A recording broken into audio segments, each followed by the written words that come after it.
Alright, let's dive into this story, but I'm gonna warn you, it's one of those cases that just leaves you with more questions than answers. So here's the deal, a 60-year-old woman, Nicole Beling, was found dead in her home in South London, and the police are calling it an unexplained death. Now, personally, I think the term unexplained here is doing a lot of heavy lifting. It's not just a neutral description, it's a signal that something doesn't add up.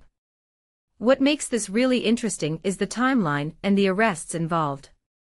Let me break it down for you. Nicole was reported missing by a family member in the early hours of July 17th. Now, here's where it gets tricky. She was immediately classified as a high-risk missing person. That's not standard procedure for every missing person case.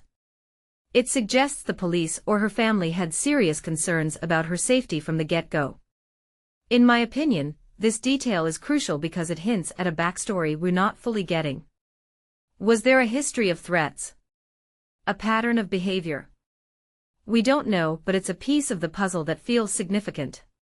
Later that same morning, officers searched her home in Croydon and found a woman's body, which was later confirmed to be Nicole. Now, here's the part that really stands out.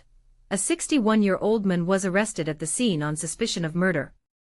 But, and this is where it gets even more complicated, he was released under investigation, then rearrested weeks later, and eventually bailed. If you take a step back and think about it, this back and forth with the arrest suggests the police are grappling with evidence that isn't clear-cut. It's not like they're sitting on a slam-dunk case. What this really suggests is that the investigation is messy, and the narrative isn't as straightforward as it seems. Detective Chief Inspector Alison Foxwell said they're keeping an open mind about the circumstances of Nicole's death, and that's a diplomatic way of saying they're not sure what happened. Personally, I think this case is a prime example of how real-life investigations don't follow the neat storylines we see in crime shows. There's no aha moment yet, no smoking gun. What many people don't realize is that most cases like this are about piecing together fragments, not solving a puzzle with all the pieces laid out. One thing that immediately stands out is the term unexplained. It's not the same as unsolved, which implies they just haven't caught the culprit yet. Unexplained means they're not even sure what happened. Was it foul play? An accident? Something else entirely? This raises a deeper question. How often do cases like this slip through the cracks because they don't fit into neat categories? It's a detail I find fascinating because it highlights the limitations of our justice system, and the pressure on investigators to label things quickly. From my perspective, the appeal for information from the public is a double-edged sword.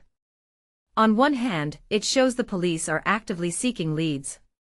On the other, it suggests they're hitting a wall. What makes this really interesting is the role the public plays in cases like this. We often think of investigations as something that happens behind closed doors, but in reality, they're often reliant on tips from ordinary people. If you think about it, that's both empowering and unsettling. Empowering because anyone could hold a crucial piece of information, unsettling because it means the truth might be out there, just waiting to be uncovered. So, where does this leave us? Personally, I think this case is a reminder of how fragile our understanding of events can be. We want answers, we want closure, but sometimes the story just doesn't cooperate. What this really suggests is that the truth isn't always neat or convenient. It's messy, it's complicated, and it's often frustratingly out of reach. As we follow this story, I'll be keeping an eye out for how the narrative evolves, but for now, it's a stark reminder that reality is rarely as clear-cut as we'd like it to be. What do you think? Does this case strike you as particularly puzzling, or is it just another example of how investigations often unfold? Let me know in the comments below.